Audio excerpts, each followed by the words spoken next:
c'est celui de l'égalité homme-femme, puisqu'elle se déclare pour justement l'égalité homme-femme et féministe, alors que son père, lui, n'avait pas un tel positionnement. Et là aussi, est-ce que c'est instrumentalisé de sa part et quel est le véritable but de tout ça ? Le but, là encore, c'est de s'en prendre aux musulmans. Mais alors, du coup, là, elle en passe par l'égalité homme-femme. Elle a l'air comme ça très en pointe sur ces questions, mais en fait, c'est vraiment qu'une apparence, puisqu'il suffit de regarder ce qu'elle a pris comme mesure concrètement et ce qu'elle veut prendre dans son programme comme mesure concrète sur cette question, quasiment, ou en fait aucune. Et en regardant son passage au Parlement, par exemple, elle n'a pas voté les 2 textes qui allaient dans ce sens, tout simplement. Donc le rapport Estrella en 2013 qui réclamait un accès généralisé à la contraception et à des services d'avortement sûr, elle ne l'a pas voté.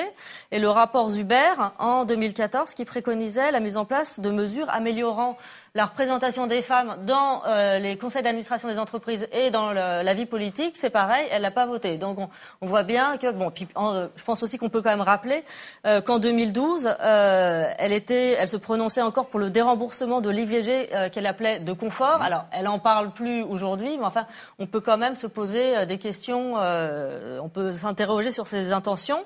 Et peut-être juste pour terminer sur l'identité nationale qui elle aussi complètement, ce qu'elle conçoit comme étant l'identité nationale qui est complètement instrumentalisée contre les musulmans, que ce soit la repentance, le roman national ou l'assimilation. On aura l'occasion d'y revenir, mais par exemple l'assimilation, voilà, on peut quand même noter que ça nous remonte à l'histoire française, à l'Algérie française, aux colonisateurs, qui était donc ce moment où l'idée que les autochtones devaient remplacer leur culture d'origine par la culture du colon. C'est quand même ça l'idée même de l'assimilation.